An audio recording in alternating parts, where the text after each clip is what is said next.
자, 계속해서 세액공제, 특별세액공제에 아까 의료비 세액공제까지 얘기했고요. 이 시간에는 교육비 세액공제부터 보도록 하겠습니다.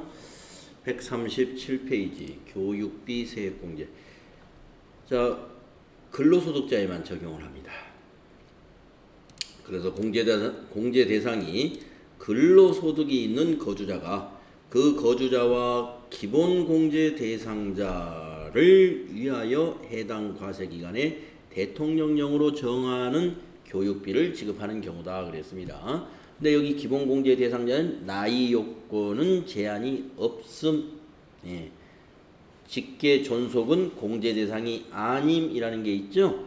그러니까 교육비는 나이 요건 제한이 없다는 것은 대학생도 교육비 세액공제 대학생 자녀도 해당이 된다는 얘기고, 직계 존속은 공제 대상이 아닙니다 하는 것은 부모님들의 교육비는 공제 대상이 안 되겠습니다 하는 거죠. 이런 특이한 사항들 여러분 좀 기억을 해둬야 되고요.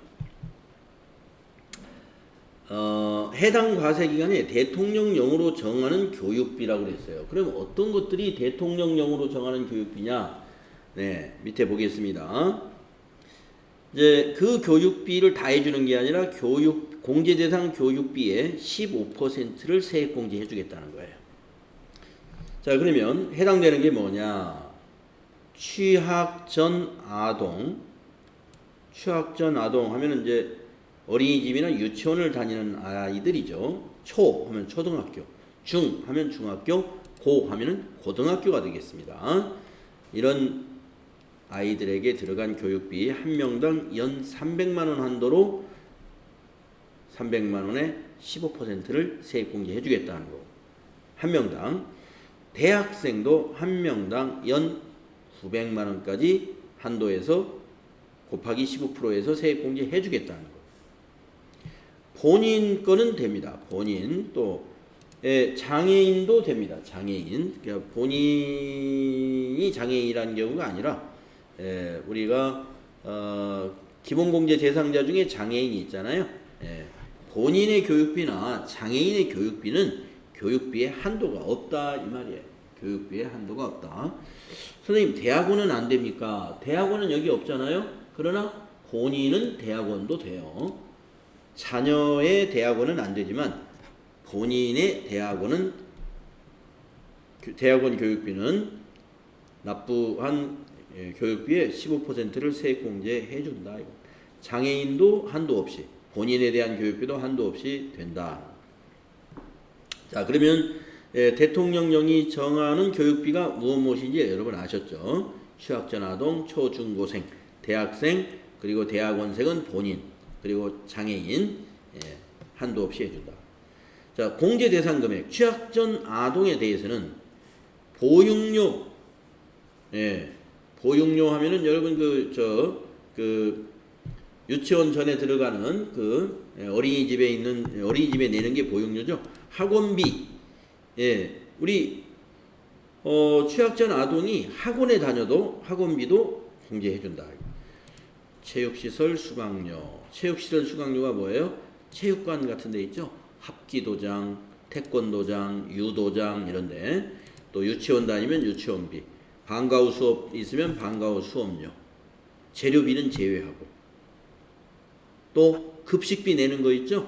유치원이라든가 아니면 어린이집에 급식비 내는 거, 이것도 다 교육비로 본다. 그런데 초등학교, 중학교, 고등학교는 학원은 안 돼요. 취학전 아동은 학원도 되지만 초등학생, 중학생, 고등학생, 여기서부터는 학생이죠. 학생은 학교에서 소비된 교육비만 해당이 됩니다. 교육비, 이거 학교 수업료를 말해요. 학교 급식비, 교과서 대금, 방과후 학교 수강료, 여기서도 방과후 학교 수강료에 무슨 재료비라든가 책값은 안 되고, 또 국외교육비라는 건 뭐냐면은 고등학생인데 미국으로 보냈어요. 이게 국외교육비죠. 해당돼. 교복구입비, 초등학생은 안 되고 중학교, 고등학생의 교복비 해당됩니다. 한 명당 안경하고 똑같이 50만 원 이내에서만 된다. 현장 체험 학습비도 되는데 학생 한 명당 연간 30만 원 이내로 해주고 있다. 자, 초중고생 학원비 제외하고 거의 다 된다. 그 다음에 대학생, 대학교 수업료, 교육비가 되겠고, 국외교육비, 아까 말씀드린 대로 미국, 호주 이런 데 가서 유학하는 대학생 교육비도 세액공제에 해당이 된다. 근로자라는 것은 본인이에요. 소득이 있는 자. 네, 소득이 있는 본인은 다 됩니다. 다 돼. 교육기관 교육비, 대학 등록금, 대학원 1학기 이상의 교육과정과 시간제 과정, 교육비, 직업능력개발훈련 수강료, 학자금 대출의 원리금 상환에 지출한 교육비, 본인은 다 된다고 보시면 돼. 그래서 지금은 직업능력개발훈련 수강료가 본인 부담금이 없죠. 아예 근로자는. 그래서 본인 부담금도 없어요. 그래서 뭐 세액공제 받을 것이 아마 없을 겁니다. 왜냐하면 근로자 배움카드를 발급받으면 다 100% 무료로 해주기 때문에. 자, 그 다음에 장애인 특수교육비, 사회복지시설 등의 기본공제 대상자인 장애인의 재활교육을 위해서 지급하는 비용입니다. 이거 다 공제 대상 금액. 그러니까 교육비의 15%를 세액공제해 주는 거예요.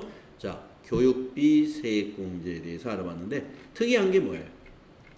안 되는 사람이 있다는 거죠. 직계 존속, 즉 부모님들의 교육비만 안 된다. 나이 제한은 없지만 소득 제한이 있기 때문에 만약에 대학교 다니는 자녀가 있는데 대학교 다니는 자녀가 아르바이트를 해가지고 1년에 소득 금액이 만약에 800만 원이 있다. 그러면 안 되죠. 왜냐하면 소득 금액이 100만 원 넘으면 소득이 있는 사람으로 보기 때문에. 그러니까 나이 요건이 없다는 전제는 소득이 또 없어야 돼요. 소득이 없고 나이 제한이 없는 거죠. 소득이 있는 학생은 교육비 세액공제 대상이 안 됩니다. 왜냐하면 자기가 소득이 있으면 자기 돈으로 수업료 내야죠. 그래서 우리가 이 세액공제나 해주는 그 전제가 뭐냐면 소득자의 돈으로 지출을 했기 때문에 세액공제나 소득공제를 해주겠다는 거예요. 그래서 소득이 있는 사람 거는 그래서 빼주는 겁니다. 자, 그 다음에 특별세액공제 마지막으로 기부금 세액공제가 있습니다. 기부금 세액공제. 공제 대상은 거주자 가로 열고 사업소득만 있는 자는 제외하되 연말정산 대상 사업소득만 있는 자는 포함. 거주자가 지급한 기부금이 있는 경우 이랬습니다. 그래서 사업소득만 있는 사람은 기부금 세액공제를 안 해준다네요. 사업소득만 있는 사람은 왜 그럴까요? 사업소득만 있는 사람이 사업 목적으로 기부를 막 할 수가 있어. 그래서 세액공제는 미안하지만 못 해주겠어 하는 건데 뭐 기부금 비용 처리는 해주죠. 자, 그런데 사업소득만 있는 자는 제외하는데 연말정산 대상 사업소득만 있는 자는 해당된다는 거예요. 그러면 연말정산 대상 사업소득만 있는 자라는 건 뭐예요? 이런 사람들입니다. 보험 모집인, 보험 설계사, 이런 사람들은 그 보험회사의 직원이 아니라 개인 사업자예요. 그런데 돈은 어디서 받아요? 보험회사에서 매달 받고 있거든요. 그래서 보험회사에서 연말정산이라는 걸 해줘요. 보험회사 직원이라서 해주는 게 아니라 사업소득에 대해서 그냥 해주는 겁니다. 그래서 그런 보험 모집인이라든가 또는 그 방문교육 교사, 방문교육 하는 그 교사분들, 이 사람들 다 개인 사업자예요. 그런 사업자들은 우리가 연말정산 대상 사업소득자라고 하는데 이런 사람은 해당이 되는 거예요. 자, 기본공제 대상자가 지급한 기부금도 공제 대상이 됩니다. 그래서 자, 기부금 세액공제 한번 보겠습니다. 기부금 세액공제, 먼저 정치자금 기부금이라는 게 있어요. 정치인들에게 하는 거. 그 다음에 법정 기부금이 있어요. 국가 등에 지출하는 기부금. 우리가 이제 적십자 회비 같은 뭐 적십자 회비는 기부금이 아니죠. 예, 그거는 이제 세금과 국가고 기부금이 뭐가 있을까요? 법정 기부금이라는 건 우리가 법률로 정한 기부금이라는 것입니다. 예. 그다음에 우리사주조합 기부금도 있고요. 지정기부금, 종교단체 외의 지정기부금이 있고 그다음에 종교단체 지정기부금이라는 게 있습니다. 그래서 우리가 기부금 하면은 정치기부금, 법정기부금, 그다음에 지정기부금이 종교단체 외와 종교단체 이렇게 구분이 된다. 그리고 우리사주조합 기부금이라는 것도 있다. 이게 전부 다 기부금에 해당이 됩니다. 근데 조금씩 세액 공제가 방법이 달라요. 정치자금을 가장 많이 해주는데 정치자금은 10만 원까지는 110분의 100 기부금의 거의 전부를 세액 공제해 줍니다. 10만 원을 초과한 정치자금 기부금은 조금 10만 원 초과한 거에 대해서는 3천만 원 이하까지는 기부금의 15%만 해줘요. 3천만 원 초과했다 하면 25%. 예.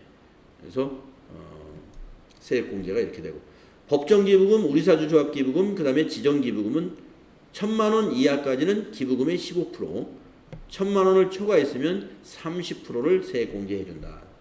이건 많이 할수록 공제를 더 많이 해줍니다. 이거 역시 기부금을 얼마 납부했다라고 입력만 해주면 공제세액은 자동 계산해 주는데 나중에 신무할 때 어떻게 계산되는지 한번 보도록 하겠습니다. 예. 자, 납세조합 공제라는 게 있어요. 납세조합 공제는 그럼 뭐냐?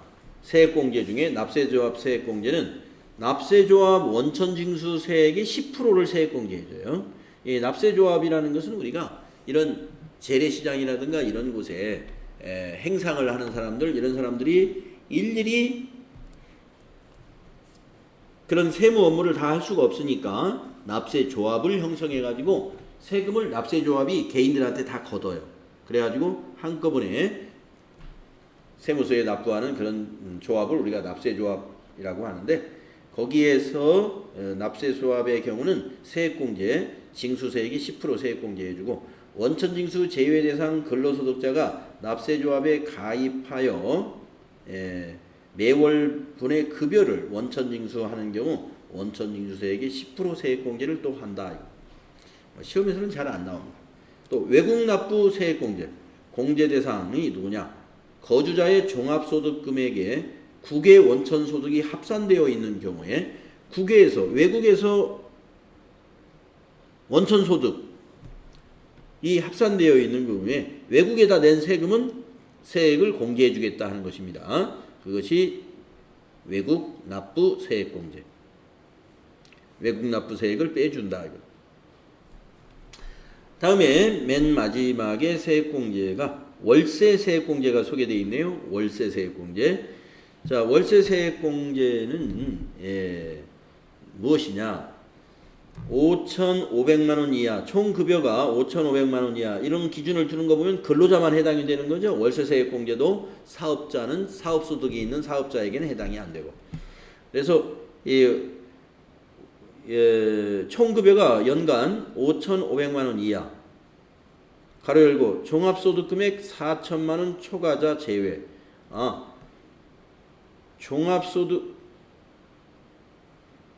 종합소득금액 4천만 원 초과자 제외라는 건 이건 근로자 외에도 해당이 된다는 얘기네요. 자, 이 월세 지급액의 12%를 세액 공제해 줍니다. 여러분은 근로자를 대상으로 시험 문제 나올 거니까 알아두시면 되겠고요. 월세 세액 공제라는 거 있어요. 이것도 월세액만 그냥 입력해 주면 계산이 될 겁니다. 그래서 총 급여액이 5,500만 원을 초과해서 7천만 원 이하인 경우는 세액 공제를 월세 지급액의 10%, 좀 연봉이 세니까 월세 세액 공제를 조금 덜 해주는 거죠. 2% 차이를 주고 있습니다. 월세 지급액의 한도는 연간 750만 원을 한도로 하고 있다. 연간 750만 원이면 한 달에 월세가 얼마까지 세액 공제가 해당이 될까요? 750만 원 나누기 12달 해봤더니 한 달에 62만 5천 원이 되겠군요. 그래서 62만 5천 원 곱하기 12달 하면은 750만 원 딱 나옵니다. 그래서 월세 62만 5천 원 이하의 월세를 내고 있다라고 한다면 월세 지급액 전부가 다 뭐에 해당이 돼요? 월세 세액공제에 해당이 되고 거기 다 750만 원 다 해준다는 게 아니라 거기에 12% 공급 좀 많은 사람은 10% 세액공제를 해준다. 그러면 750에 10%만 돼도 75만 원이나 되죠. 세금을 혜택받는 게. 공제 요건 무주택 세대의 세대주여야 돼요. 주택이 있는 사람이 월세를 내고 있다. 그건 안 돼요. 무주택 세대의 세대주로서 근로소득자가 국민주택 규모의 주택을 임차하기 위하여 지급하는 월세액이다. 역시 근로소득자만 해당이 됐네요. 아까 여기 종합소득금액 4천만 원 초과라는 건 근로소득자 중에서 다른 소득이 있을 때에 해당이 되는 거예요. 요 말은. 그러니까 월세세액 공제는 근로자에게만 해당된다 하는 것을 우리가 알 수 있겠네요. 자, 이렇게 해서 우리가 세액 공제를 모두 알아봤습니다. 자, 주 1에는 이게 무엇이냐? 근로소득이 있는 자의 소득공제 및 세액공제를 다음 1과 2 중 선택하는 것이다. 1은 뭐냐? 특별세액공제 중 항목별 세액공제가 되겠고, 항목별 세액공제라는 건 뭐냐? 보험료 세액공제, 의료비 세액공제, 교육비 세액공제, 기부금 세액공제. 지금까지 쭉 열거한 특별세액공제들. 그 다음에 특별소득공제 2번이 뭐냐? 건강보험료 소득공제, 주택자금 소득공제 등이 있었죠.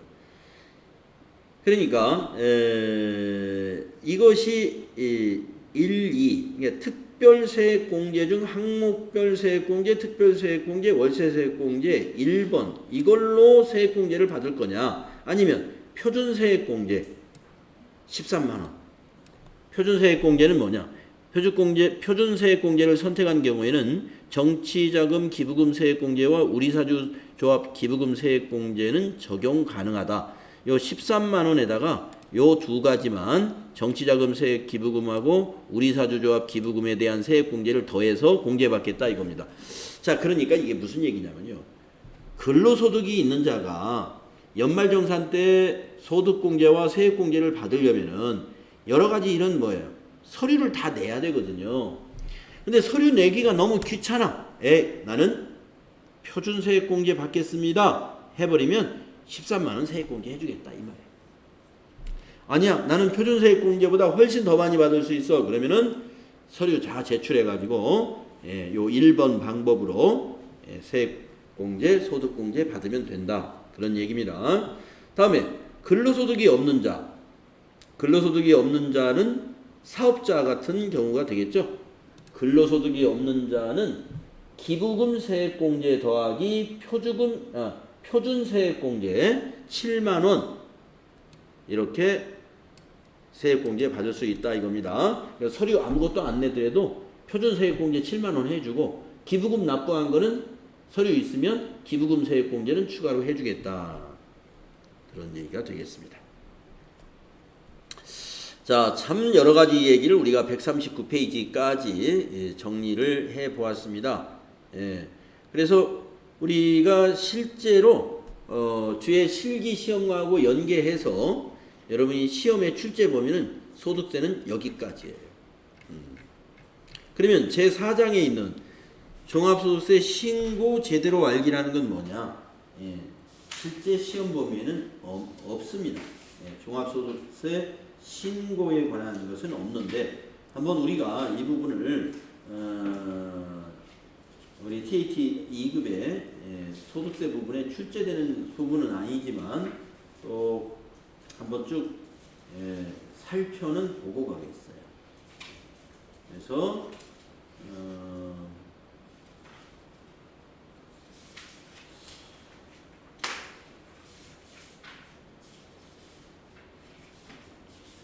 다음 시간에 이 종합소득세 신고 관련 사업소득 뭐 종합소득, 부속서류, 뭐 서류에 관련된 것들, 요게 이제 출제 범위에는 빠져 있는데 한번